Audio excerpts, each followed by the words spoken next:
If you're a man over 60 and you've been told it's normal to wake up 3 or 4 times a night just to pee, I'm here to tell you that's simply not true. It's not normal, and it's not harmless either. The real reason this is happening may surprise you, because there's one simple daily habit, something you do without even thinking, that is slowly irritating your prostate, disturbing your sleep, and quietly lowering your quality of life. Yet no one talks about it, not your friends, not your family, and sadly, not even your doctor. I'm Dr. Laura, a men's health specialist with more than 30 years of experience helping men with prostate issues, low testosterone, erectile problems, and everything that affects energy and vitality. I've guided thousands of men in their 60s, 70s, and even 80s to regain their strength, confidence, and independence.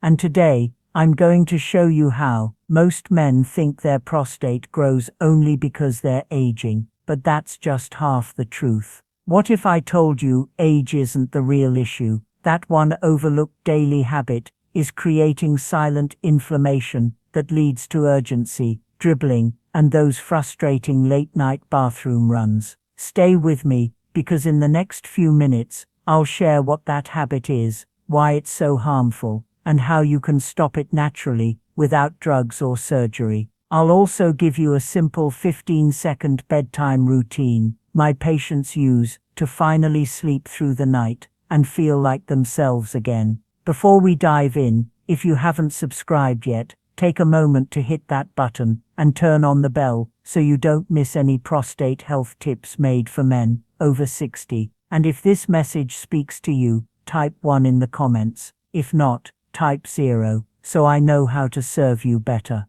Let's start with the first hidden habit, something many men think helps their prostate, but actually makes things worse. If you've ever cut back on water at night, hoping to avoid bathroom trips, you need to hear the truth about this common mistake. Habit #10. Cutting back on water to avoid nighttime urination. I can't tell you how many times I've had men in their 60s, 70s, even early 80s, proudly tell me they drink less water in the evening, so they won't have to get up at night. And every time, I gently shake my head and say, I know you mean well, but that habit may actually be making your symptoms worse. It sounds logical, right? Less water means less urine, fewer trips. But here's what no one tells you. When you cut back too much, your urine becomes darker, more acidic, and harsher on your bladder. That irritation creates pressure, which presses against your already sensitive prostate. The result? You actually feel the urge to pee more often, not less.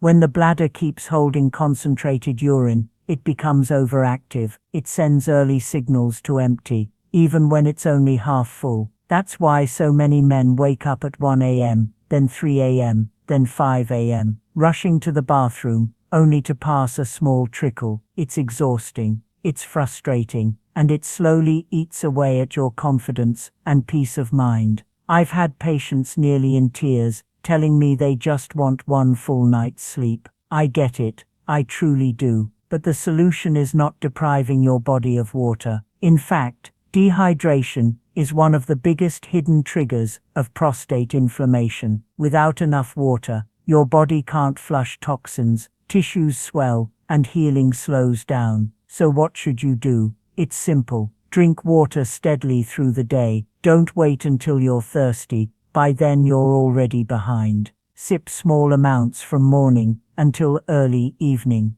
Aim for light, clear urine. That's your body's signal of balance. And if you're worried about drinking too close to bedtime, just ease off about 90 minutes before sleep. But don't stop completely. Water isn't your enemy, it's your ally. It's one of the easiest, most natural ways to calm your bladder, reduce prostate pressure, and sleep peacefully through the night. Now, if cutting back on water can actually backfire, what about sitting for long stretches of time? Could that relaxing afternoon on the recliner be adding to your prostate problems too? Let's take a closer look. Habit #9. Sitting for long periods without movement. I remember one of my patients, Frank, a retired school principal. He told me he spent most of his day sitting, watching TV, reading the newspaper, or doing puzzles at the kitchen table. "Doc," he chuckled, "I earned this rest." And he had. But what Frank didn't realize,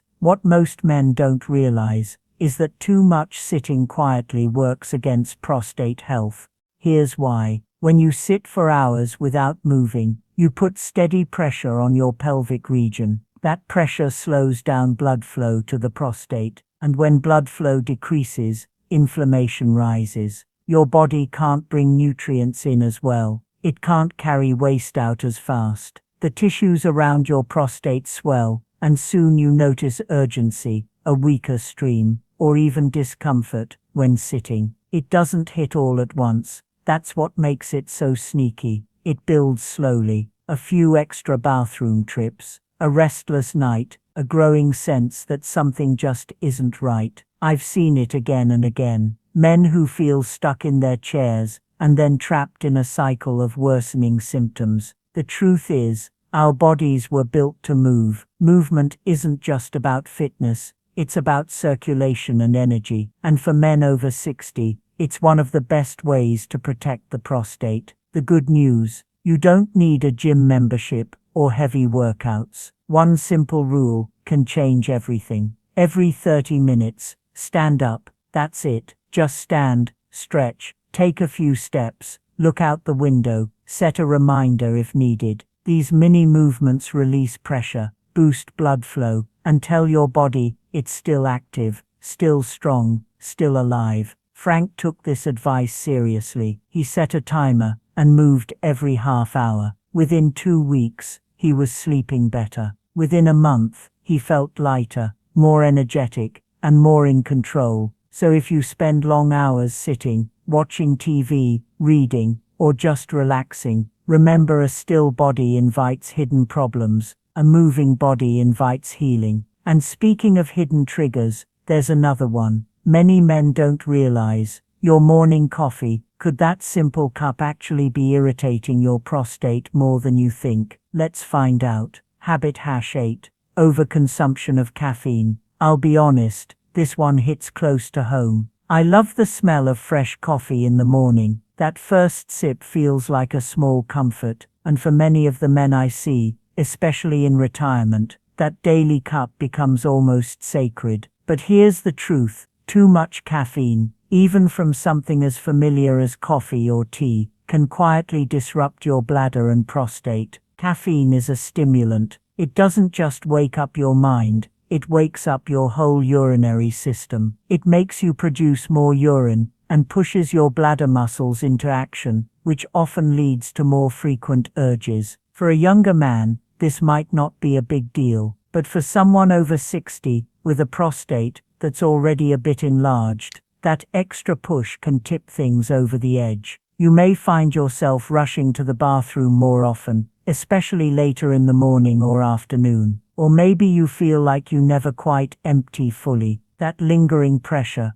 urgency, or occasional dribble, it may all be linked to how much caffeine you're drinking. One of my patients, Gary, used to drink coffee in the morning, iced tea in the afternoon, and sometimes cola at night. He never thought twice about it. When I suggested he cut back and switch to herbal or decaf after his morning coffee, he hesitated. "Doc, I've been drinking this for years." I smiled and said, "That may be exactly why it's time to change." Within 10 days, Gary noticed he wasn't waking as much at night. His stream felt stronger, his confidence returned, and surprisingly, he didn't miss the caffeine as much as he thought he would. Now, I'm not saying you have to quit completely. I wouldn't ask that, but moderation matters. That one morning cup, enjoy it, but consider stopping there. Your prostate and your sleep might just thank you.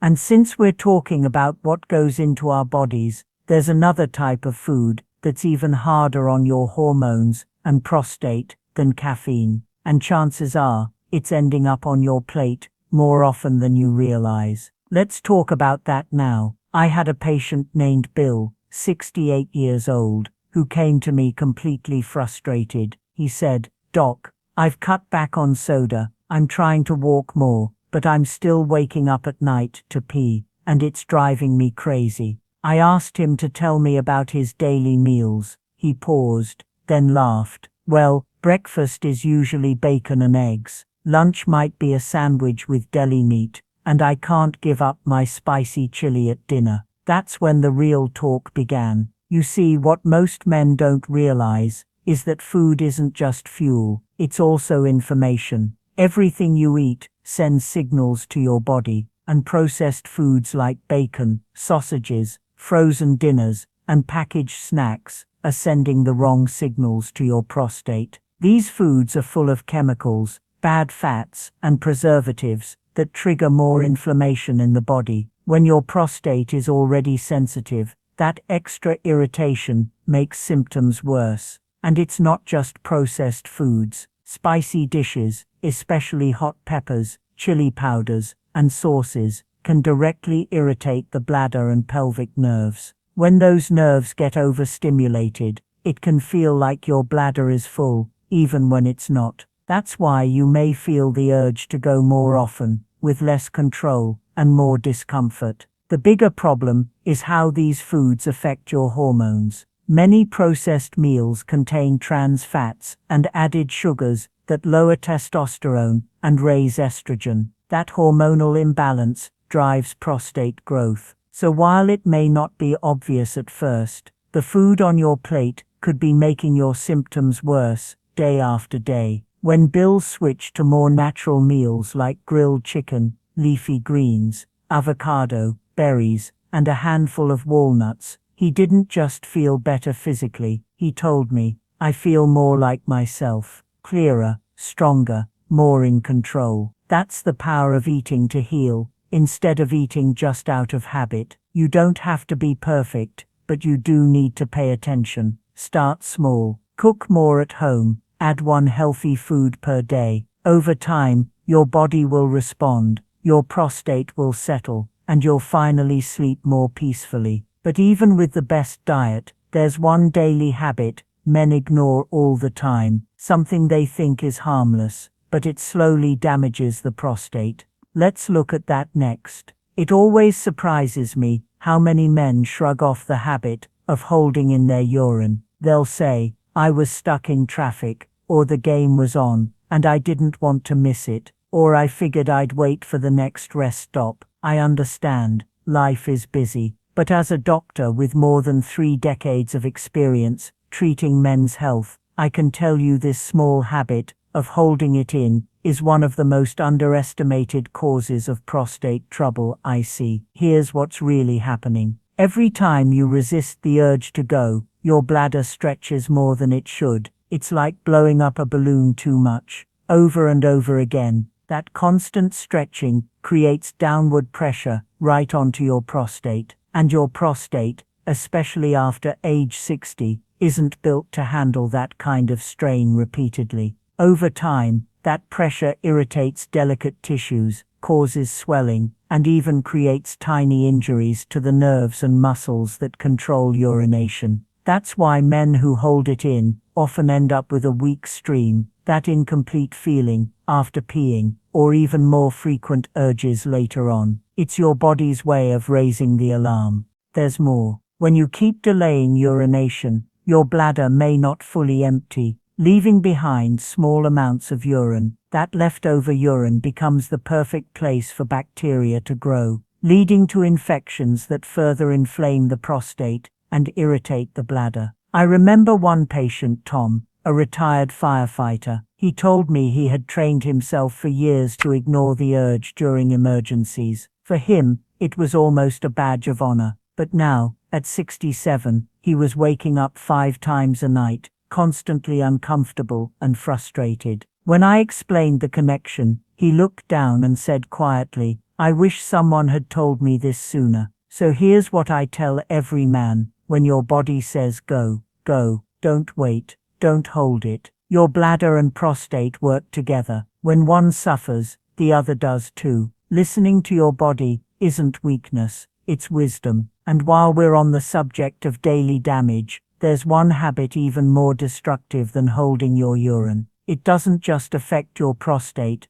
but also your lungs and blood, and even if you don't do it yourself, just being around it can still harm you. I'll never forget a man named Walter who came into my office a few years ago. He was 72, proud, strong-willed, and had worked construction his whole life. He looked me straight in the eye and said, "Doc, I quit smoking 10 years ago, but my prostate's still giving me hell." When I asked if he was still around other smokers, he nodded. Every Friday night poker game, my buddies light up like it's 1975. What Walter didn't realize is that the prostate is highly sensitive to environmental toxins, and cigarette smoke, whether you breathe it in directly or secondhand, is one of the most damaging exposures out there. Each cigarette releases thousands of chemicals that restrict blood flow, lower oxygen levels, and trigger long-term inflammation all over the body, including your prostate. Over time, these chemicals interfere with the gland's ability to heal. Blood vessels narrow, tissues stiffen, and the immune system stays on constant alert, keeping your body in a state of low-grade inflammation.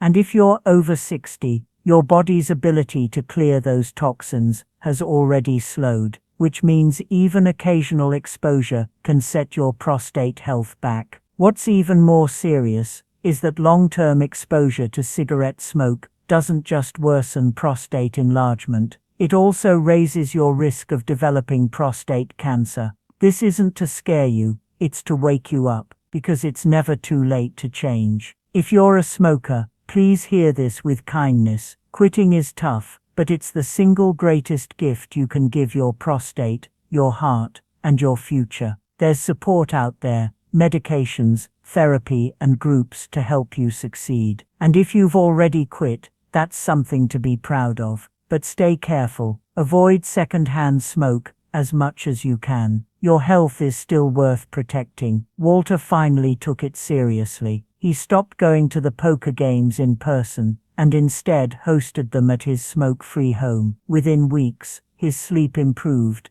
and his nighttime urgency started to ease. His energy came back. He told me it felt like someone had turned down the volume on his discomfort. But you may be surprised to hear that one of the most harmful habits isn't about what you breathe in, it's about what you ignore. Too many men treat their bodies worse than their cars, and that's where we're headed next. Not long ago, I sat across from a man named Henry. He was 66, well-dressed, polite, and clearly uncomfortable. He had been dealing with frequent urination, low energy, and a nagging ache in his lower abdomen for over a year. But this was his first time seeing a urologist. When I asked why he waited so long, he shrugged and said, "I didn't want to know." Henry isn't alone. Many men, strong, hard-working, smart men, avoid doctor visits until the symptoms get too loud to ignore. And I understand. There's fear, there's pride, and sometimes even embarrassment. But here's what I always remind them. You take your car in for an oil change, not because it's broken, but to keep it from breaking. Why should your body deserve any less care? The prostate is a tricky organ. When it starts to swell or act up, it often does so quietly. No pain, no flashing warning lights, just small changes, a weaker stream, an extra bathroom trip, a restless night. By the time it's obvious, the issue may already be advanced. But if caught early, many prostate problems, whether it's benign swelling or even early cancer, can often be managed with simple lifestyle shifts and non-invasive treatments. That's why yearly checkups matter so much. A basic exam, a PSA blood test, and yes, sometimes a digital rectal exam, can provide life-saving insights. These aren't about scaring you with a diagnosis.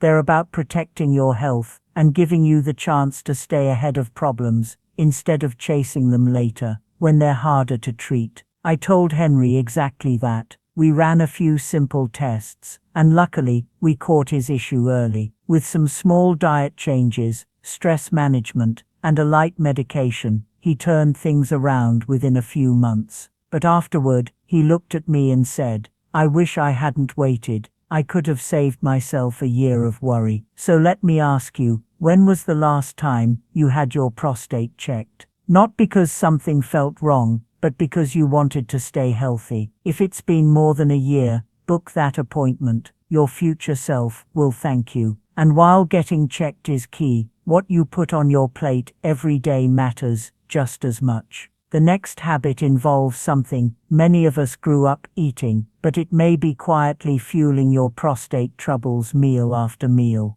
I remember a man named Joe, 70 years old, retired Navy, proud Texan. He came to see me after months of interrupted sleep, a weak urine stream, and discomfort in his lower pelvis. We talked about his habits, and when we got to his diet, he chuckled and said, "Doc, I'm a steak guy, always have been. Nothing beats a good ribeye." I smiled because I hear that a lot, and trust me, I get it. There's something satisfying about a hearty, meat-centered meal. It's part of culture, routine, even a reward at the end of the day. But what most men don't know is that a diet heavy in red and processed meats, like bacon, sausage, deli cuts and thick steaks, can quietly fuel the inflammation that worsens prostate issues. These meats are loaded with saturated fats, preservatives, and chemicals that over time create ongoing inflammation in the body. And when your prostate is already enlarged or sensitive, that inflammation is like pouring fuel on a fire. It adds to swelling, hormonal imbalance, and worsening urinary problems, especially as digestion and metabolism slow with age. Beyond that, study after study has linked high intake of red and processed meats to a greater risk of developing more serious prostate conditions, including cancer. I don't share this to scare you, but to empower you, because it's preventable. The food you eat daily is one of your strongest tools. It can fight inflammation, or it can feed it. When I suggested Joe cut back to red meat only once or twice a week and try lean proteins like chicken, fish, beans or lentils, he wasn't thrilled at first. But after a few weeks, he came back with a new outlook. "I didn't realize how heavy I'd been feeling until I stopped," he said. "My stomach's calmer, I'm sleeping better, and I don't miss the meat as much as I thought I would." You don't have to give it up completely. Just bring more balance to your meals. Focus on whole natural foods, things that come from the earth, not from a factory. Your prostate will thank you sooner than you think. Now, while food plays a big role in prostate health, there's another force working against you that has nothing to do with the kitchen. It's sitting just below your belt line. And believe me, what's happening around your waist may be doing more damage than you realize. I had a patient named Leonard. He was 64, soft-spoken, and always tried to keep a good sense of humor, even when his symptoms frustrated him. He sat in my office and said, "Doc, I know I've put on some weight around the middle, but how much harm can a belly really do?" I looked him in the eye and said gently, "More than you think, Leonard, especially to your prostate. Extra belly fat isn't just extra weight, it's active tissue that constantly sends out hormonal and inflammatory signals through your body. This kind of fat, especially around the waist, doesn't just sit there. It works against you. It converts valuable testosterone into estrogen, which directly pushes prostate growth. As estrogen rises and testosterone drops, the prostate gets bigger, leading to frequent urination, weak flow, and constant pressure. But that's not all. Belly fat also produces chemicals that raise inflammation, strain your heart, and make it harder to regulate blood sugar and blood flow, both vital for energy and sexual health. So while it may look like just a cosmetic issue, that growing waistline is really a sign of deeper imbalances. The good news, you don't need to lose 30 or 40 pounds to see results. Research shows even a small 5% weight loss can noticeably improve prostate symptoms,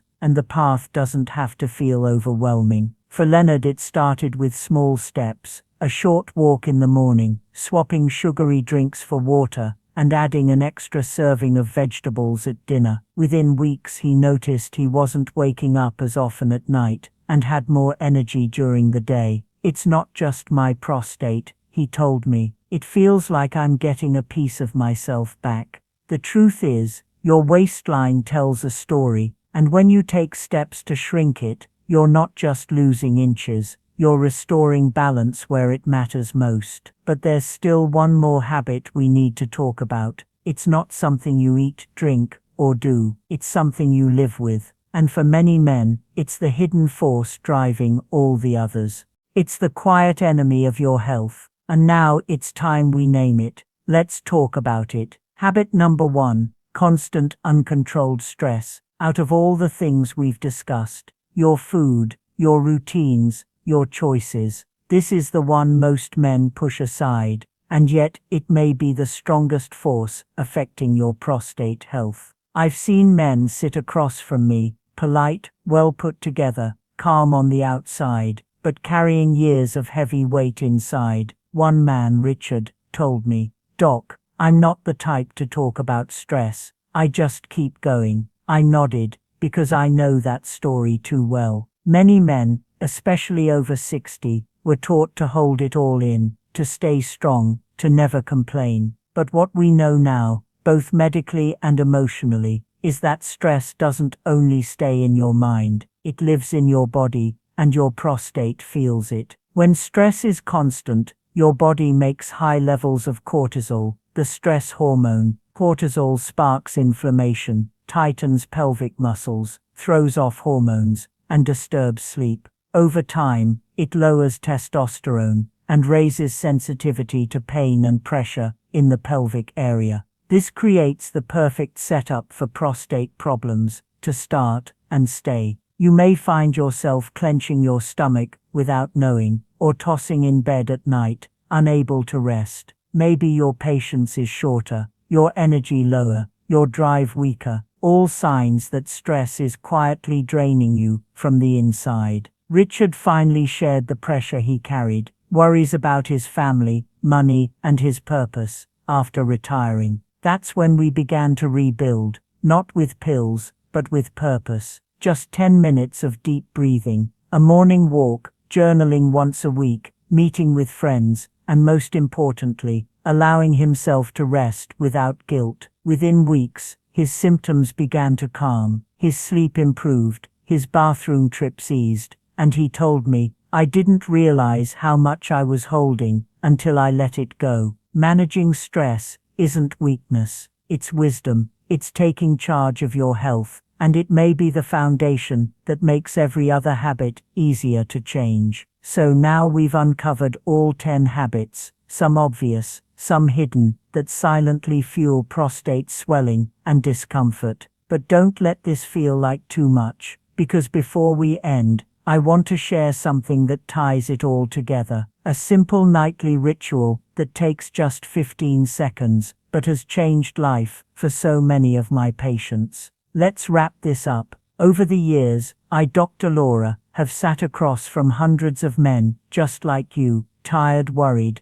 and quietly scared about what's happening to their bodies. Some feel embarrassed, others feel frustrated, most feel alone. And after hearing their stories, I can say with complete confidence, you are not broken, you are not weak, you simply didn't have the full picture. But now that you do, everything can change. We've gone through the 10 most common habits that slowly irritate the prostate: drinking too little water, sitting too long, too much caffeine, processed foods, holding urine, smoke exposure, skipping checkups, too much red meat, belly fat, and stress. On their own, they may seem small, but stacked together over time, they quietly create the perfect storm for your prostate to swell, your sleep to suffer, and your energy to fade. But here's the message I want you to hear the loudest. You can turn this around. It doesn't take extreme change. It takes awareness. Small, steady steps, done consistently. It takes listening to your body, not ignoring it. And it takes giving yourself the same care you'd give to someone you love. Most men wait until things get bad, until they're up 5 times a night, until intimacy fades, until they're buried under prescriptions. But what if you didn't wait? What if, starting tonight, You gave your body the tools it's been asking for. One of the best tools I've shared with patients is what I call the 15-second bedtime ritual. It's simple, safe, and based on the same principles we've discussed: reducing pressure, calming your nervous system, and supporting your bladder and prostate while you sleep. Men who use it each night tell me they wake up less, rest deeper, and finally feel in control again. The best part, it can start tonight. Here's my advice. Go back over the habits we discussed. Pick one that feels doable and begin there. Don't chase perfection, chase progress. You're not too old, and it's not too late. Your prostate is listening, and now you know what to say. You've come this far,